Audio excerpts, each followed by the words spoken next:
অবশেষে হাড় হিম করা ঠান্ডায় রাত 10টায় লাচুংয়ের টিমটিমে আলো জ্বলা এক হোমস্টের দোরগোড়ায় আমাদের গাড়ি পৌঁছলো। 14টি প্রাণী একতলা ছোট ছোট ঘরের 7টি রুমের দিকে প্রায় ছুটলাম ফ্রেশ হবার জন্য। কিন্তু কারোর বাথরুমের গিজারটা ঠিক আছে তো কারোর নেই। বেশিরভাগ ঘরে একটা করে ছোট চৌকি পাতা আছে, অথচ লাচুংয়েই অনেক ভালো হোটেলও আছে। রাজধানী গ্যাংটক থেকে 115 কিলোমিটার দূরবর্তী এই লাচুংয়ে কাল রাতে প্রায় 11 ঘন্টা জার্নি করে এসে একটু বিরক্তি নিয়েই ঘুমিয়েছিলাম। সকাল 6:30টায় হোমস্টের বাইরে গিয়েই নিজেদের অবস্থান ভালো করে বুঝে মনটা আনন্দে ভরে গেল। ডান দিকে রাস্তার ওপরে হিমালয়ের সেই ওপরের মাথা থেকে একটি ঝর্ণা সশব্দে লাফিয়ে নিচে নামছে। বামে লাচুং নদী উপত্যকা, ঘন নীল আকাশে সাদা সাদা মেঘ ভাসছে। দূরের পাহাড়গুলোর মাথায় বরফের টুপি, উপত্যকায় পর্ণমোচী ও চিরহরিৎ গাছেদের মিলিত অবস্থান। প্রবল ঠান্ডা হাওয়া বইছে, পাহাড়ের মাথা থেকে ক্যাটাবেটিক বায়ু উনুনের ধোঁয়ার মতো তখনও ঢাল বেয়ে নিচে নেমে আসছে। সহযাত্রী কয়েকজন পার হেড 600 টাকা এক্সট্রা করে ড্রাইভারকে দিয়ে এখান থেকেই কাটাও স্থানটিতে গেল বরফ দেখতে। আমি চললাম হেঁটে ওই ফলসটির কাছে। মিনিট 10 হেঁটে সেখানে গিয়ে আবিষ্কার করলাম ফলসটি ভূমিতে পড়ে একটি ছোট্ট জলাশয় বানিয়েছে। তার ধারে লাল রঙের রডোডেন্ড্রন ফুলের সমারোহ, আর হিমালয়ান ময়নাসহ রং বেরঙের পাখির পিকনিক স্পট সেটি।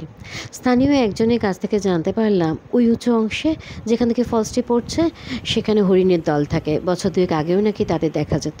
পর্যটক ও দূষণ বেড়ে যাওয়ায় তারা আর আসে না, পাখির সংখ্যাও কমে গেছে। সস্তার 3 অবস্থা। মাত্র 4,500 টাকা খরচের এই প্যাকেজ ট্যুরে কাল রাত 10:30টায় হওয়ার হিম করা ঠান্ডায় হোমস্টে মালকিন খেতে দিয়েছিল ভাত বা রুটি, কাবুলি ছোলার তরকারি আর ডিমের ঝোল। আজ সকাল 10টায় হোমস্টে থেকে 7 জোড়া কাপল বেরোলাম এখান থেকে 24 কিলোমিটার দূরবর্তী ইউমথাং ভ্যালির উদ্দেশ্যে। মালকিন 1 কাপ গরম চাও দিল না। ব্রেকফাস্ট নাকি ইউমথাং ভ্যালিতে পৌঁছে পাবো। কতটা অমানবিক! বসতি ক্রমাগত কমতে শুরু করলো। এখানে বৃষ্টি প্রচণ্ড হয়, মাটিও খুব আম্লিক ধরনের, তাই চাষবাস খুব একটা ভালো হয় না। মূলত লেপচাদের বাস। এখন এদের জীবিকা পুরোপুরি পর্যটন নির্ভর। প্রবল বৃষ্টিতে আবহবিকার বা শিলাবিকারের হার অনেক বেশি। পুঞ্জীভূত পাথরগুলো পর্বতের ঢালে ভারসাম্য না রাখতে পেরে মাধ্যাকর্ষণের টানে নিচে নেমে আসে, অর্থাৎ ল্যান্ডস্লাইড হয়। আর এজন্যেই ভাগ্য সহায় না থাকলে লাচুং লাচেনের ট্যুর কমপ্লিট করা যায় না। চীন ও নেপাল সীমান্ত কাছে বলে ভারতীয় সেনাবাহিনী এখানে অবস্থান করে এবং পর্যটনের জন্য পারমিশন নিতে হয় গ্যাংটক থেকেই।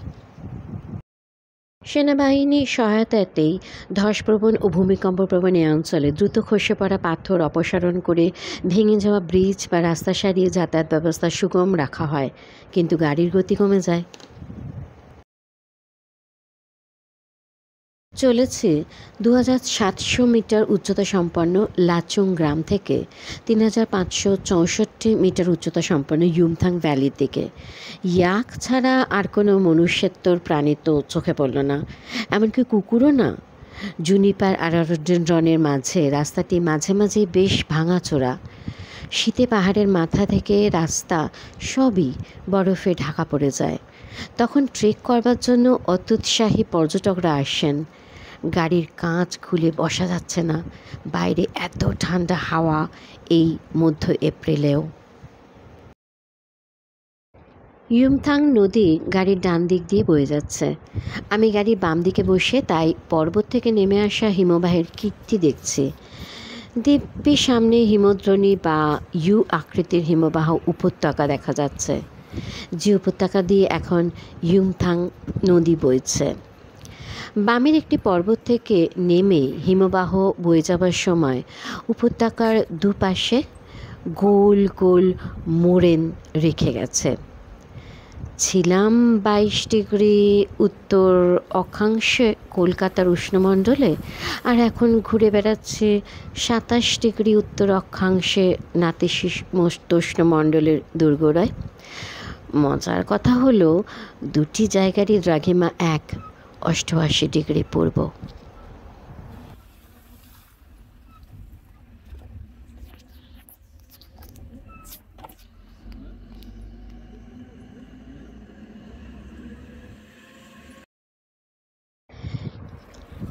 এবার চলেছে কাঞ্চনজঙ্ঘা ওয়াইল্ড লাইফ স্যাংচুয়ারিরই একটি অংশ, সিংবা রডোডেনড্রন স্যাংচুয়ারির মধ্য দিয়ে।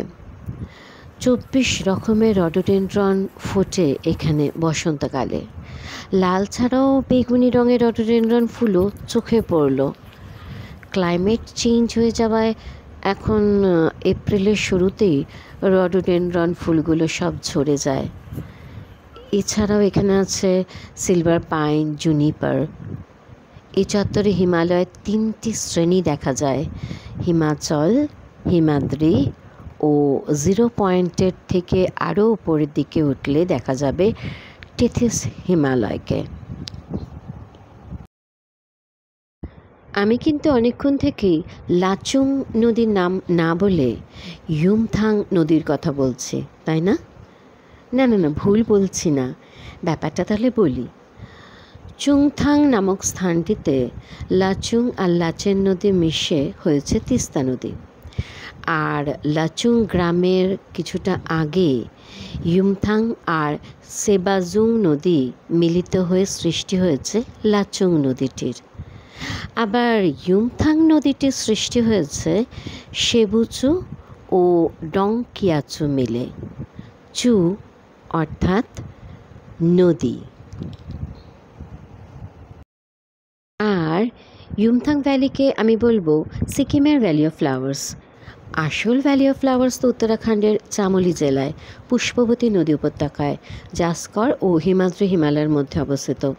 প্রবল বর্ষায় সেথা যেতে হবে উপত্যকা জুড়ে ভূমির কণ্ঠলগ্না হয়ে থাকা রকমারি রঙের ফুলের মেলা দেখতে।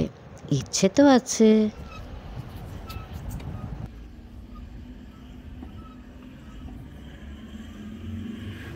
আরও বেশ কিছুটা দূর যাওয়ার পরে বামেই পড়ল অদ্ভুত কিছু পাথর।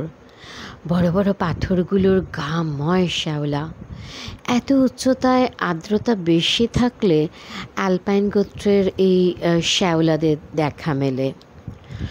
পর্বতের পাদদেশময় বড় বড় পাথরগুলো যেরকম শ্যাওলা সবুজ রঙের শ্যাওলা ধারণ করে অবস্থান করছে, আমার তো মনে হচ্ছিল যেন জলপাই রঙের পোশাক পরা ভারতীয় সেনাবাহিনী এই চত্বর পাহারা দিচ্ছে।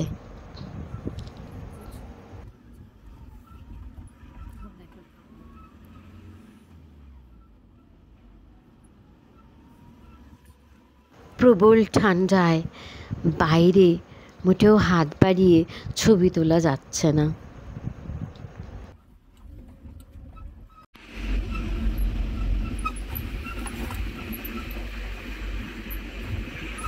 এবার বাছাধনদের হাতের কাছেই দেখা যাচ্ছে ওই যে সরবর্গীয় গাছগুলোর পায়ের কাছে কিছু কিছু জায়গায় বরফ পড়ে আছে।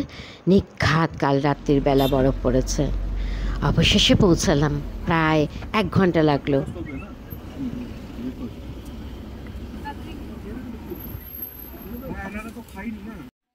হে ভগবান, ব্রেকফাস্ট হচ্ছে কাঁচা পাউরুটি আর জ্যাম। নিজেরাই মাখিয়ে খাও যত খুশি। আমাদের শিডিউল্ড ব্রেকফাস্ট এটা। ইচ্ছে হলে 1 পয়সা খরচা করে অবশ্য 50 টাকা একটুখানি ম্যাগি কিনে খেতে পারো। গ্রুপের কিছু কাপল ড্রাইভারকে এক্সট্রা পার হেড 500 টাকা করে দিয়ে গাড়ি নিয়ে চলে গেল এখান থেকে আরও উপরে 0 পয়েন্টে। যেতে আসতে প্রায় 1.5 ঘন্টা লাগবে। সেখানে সারা বছর বরফ থাকে। কাশ্মীরের সিনথানটপ আর লাদাখের খারদুংলায় এত বরফ দেখেছি এবং তার উপর দিয়ে হেঁটেছি যে ইয়ুমথাং ভ্যালি তার নদীটি ছেড়ে আমার আর কোথাও বরফ দেখতে যেতে ইচ্ছা করলো না। খানকুড়ি দোকানে ম্যাগি মূলত বিক্রি করছেন স্থানীয় মানুষজন। একটি মাত্র থাকার হোটেল আছে এই চত্বরে, আর একটি বাথরুম আছে পর্যটকদের জন্য। প্রবল হাওয়ায় হাঁটা লাগালাম ইউমথাং নদীর তীরে। বেশ লম্বা ভ্যালি, চওড়ায় অর্থাৎ দুদিকে পাহাড় সারির মধ্যবর্তী গ্যাপ প্রায় 3 কিলোমিটার হবে। কই উপত্যকাতে তো ফুল দেখতে পাচ্ছি না, একমাত্র ল্যাভেন্ডার ব্লু রঙের ড্রামস্টিক প্রাইম রোজগুলি ছাড়া। একটু হতাশ হলাম বই কি, ভ্যালি অফ হতাশা।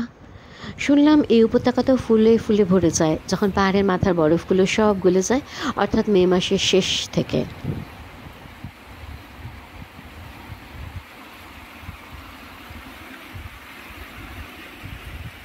স্বচ্ছ ইউমথাং নদীর জলে অজস্র গোলাকার পাথর, শীতে পাথর শুদ্ধ জল জমে যায়। আমায় অবাক করল নদীর ওই পারে সরলবর্গীয় গাছে ভর্তি, অথচ এপারটায় কেউ যেন গোলাকার বিস্কুটে একটি করে কামড় বসিয়ে পার খসিয়ে দিয়েছে।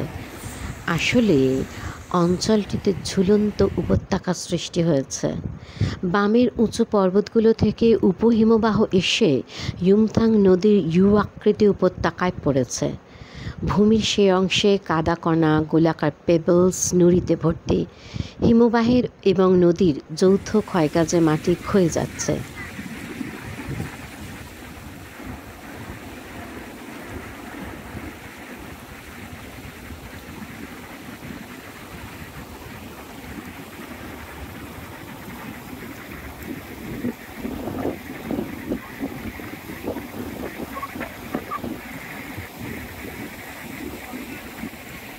কাছেই নাকি দুটি হট স্প্রিং আছে।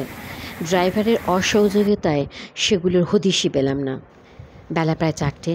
অনেকক্ষণ থেকে মেঘেদের মন খারাপ করছিল, এবার আনন্দাশ্রু ঝরাচ্ছে। গাড়ির ওই একই দিকে বসায় লাচুং ফেরার সময় লাচুং নদীর উপনদী সেভাজুংয়ের দেখা পেলাম। বেশ চওড়া নদী উপত্যকা, কিন্তু বৃষ্টি যা শুরু হলো। লাচুংয়ে পৌঁছে মিল খেয়ে কখন আমরা রওনা হব লাচেনের উদ্দেশ্যে? 4টে তো বেজে গেল।